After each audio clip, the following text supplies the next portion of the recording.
The Knicks are arguably the best story in the NBA right now. After years of embarrassment, the Knicks are not only a relevant team, but one of the top four seeds in the Eastern Conference.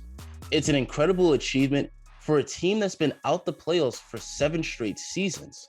But the Knicks are definitely not going to be just satisfied with a playoff experience. With home court advantage in the first round, the Knicks will be looking to win their playoff series against the Atlanta Hawks. On paper, this looks like a winnable matchup, as the Knicks won all 3 games against the Hawks in the regular season. While the Knicks went 3-0 against Atlanta, this doesn't guarantee a series victory. Every knowledgeable fan knows the playoffs and the regular season are completely different, and winning your regular season series against a team doesn't mean you're destined to beat them in a 7-game playoff series. This is very true for the Knicks because context has to be placed in those 3 regular season games. The Hawks are a completely different team in the second half of the year. They started off the year 14-20. Then they fired Lloyd Pierce, hired Nick McMillan, and went 27-11 to finish the year. 2 out of these 3 big victories were before the Hawks coaching change. And even when we look at the third Knicks victory, the Hawks were up by 8 late in the third quarter when Trae Young sprained his ankle and didn't return. It was a nice win, but the Knicks certainly lucked out. So while the Knicks did go 3-0 against the Hawks, we're not going to assume this series will be a walk in the park. This series could easily go 7 games. So in this video, we're going to discuss 4 ways the Knicks could beat the Hawks in the first round of the playoffs. First, we'll discuss 2 offensive strategies, then we'll discuss 2 defensive strategies. But before we continue, if you like content like this, please like the video and subscribe, as your support is very much appreciated. Now let's get started.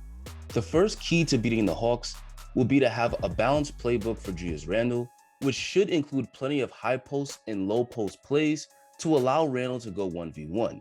The Knicks run their offense through Randle anyway, but he has an extremely favorable matchup against the Hawks. Julius Randle averaged 37 points per game versus the Hawks in the regular season.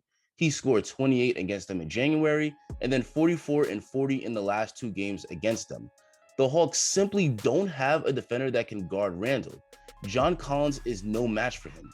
He gives up 20 pounds in weight, and Randle is able to easily bully him for baskets at the rim. The Hawks did put other bodies on Randle, but none of them were able to prevent him from going off. The Hawks seem to be pretty content allowing Randle to go 1v1 in the regular season. In the 3 matchups, the Hawks didn't send many double teams to immediately get the ball out of Randle's hands. They did set help defenders at times, and Randle was able to punish the defense by dishing it out to the open man. It's going to be interesting to see how the Hawks defend Randle in Game 1. Will they send double teams and traps to get the ball out of Randle's hands, or will they allow him to isolate? As for the Knicks, they need to take advantage of Randle's favorable matchup and get him the ball in the high and low post as much as possible. If the Hawks don't intend to set double teams, Randle could easily average over 35 points per game in this series. If they do send traps and double teams, Randle's teammates need to be prepared to cut to the basket and get in position for Randle to kick the ball out to them. In the NBA playoffs, Game 1 is always thought of as a fail-out game. The Knicks are going to want to see how the Hawks choose to guard Randle in Game 1, analyze the film, and make adjustments going forward. But Game 1, the Knicks definitely need to make sure they allow Randle to go to work as much as possible. The next offensive strategy for the Knicks will be to make Trae Young work on defense. Trae Young is one of the best players in the NBA, and he's the hub of the Hawks offense. While Trae Young is an offensive juggernaut, he's struggled on defense throughout his career. He's pretty undersized at just 6'1" and 180 pounds, and he often lacks effort on that end of the court. His defensive effort has improved since the Hawks hired Nick McMillan, but he's still the weak link of the Hawks defense. As a team, the Knicks need to look to generate as much easy offense as possible. When players like RJ Barrett and Derrick Rose have the ball, they should try to run screens to get Trae Young switched on them defensively. This way, when Trae Young is defending them, they could beat him to the rim or kick it out to open players. It's a common strategy in the NBA to isolate the other team's worst defender for easy offense. Another benefit of this strategy is that forcing Trae Young to work on defense may lower his offensive production. If Trae Young gets in foul trouble, that forces Nate McMillan to bench him, and Trae Young can't produce for his team while sitting on the bench. Also, making Trae Young work on defense will wear him out.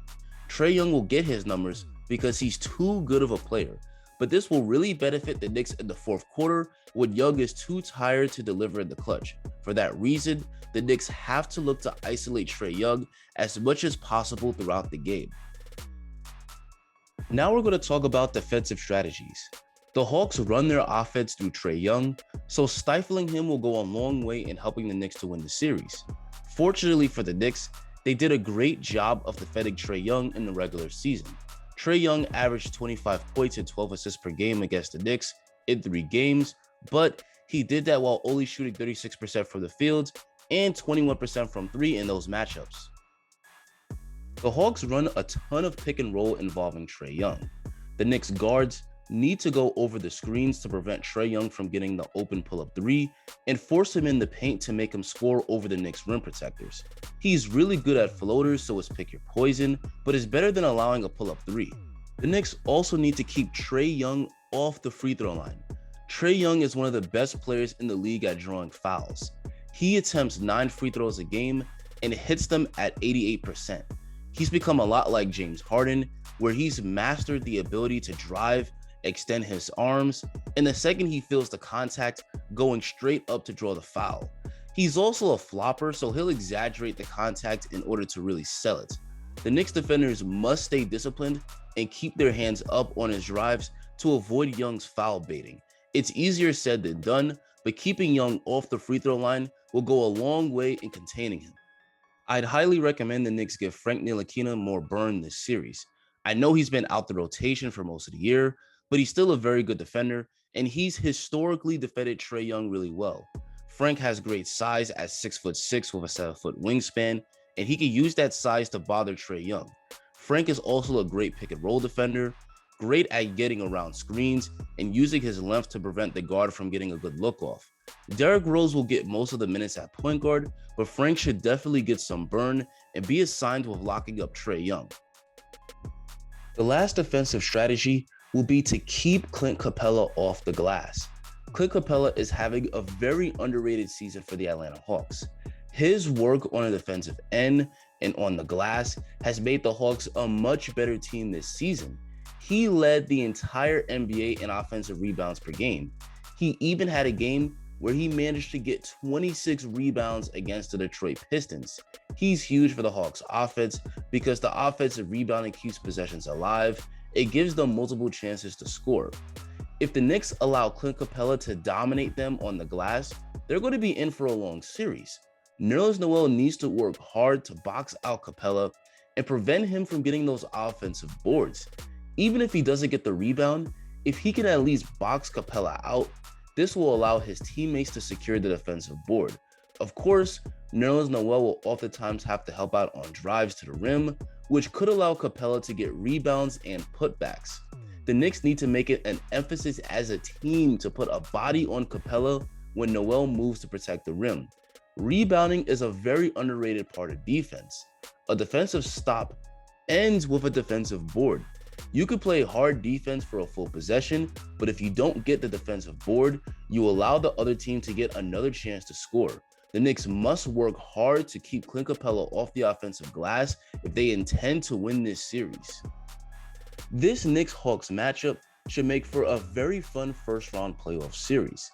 I think if the Knicks were to implement these strategies, they should be able to win this series in 6 games.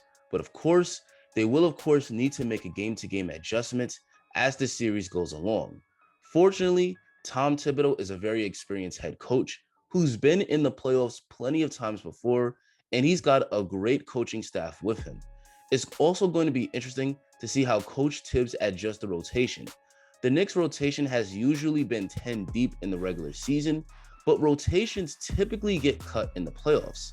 I would imagine that Obi Toppin, a rookie who's had an up and down year, won't see too much burn in the playoffs. It's also going to be interesting to see what Tibbs decides to do with Elfrid Payton. Payton has been really struggling on both ends of the court in the last few games, and at times he looks mentally checked out. He only played 14 minutes in the Knicks' recent win over the Celtics. Will Tibbs continue to start the struggling Payton, or will he change the starting lineup? At the very least, I think his minutes have to be cut, and Derrick Rose should be getting the bulk of the minutes at point guard. We'll find out soon enough, but I would like to hear what you guys think. What do you think the Knicks need to do to ensure a series victory, and what is your ultimate prediction? Tell me in the comments. Thanks for watching, and enjoy the rest of your day.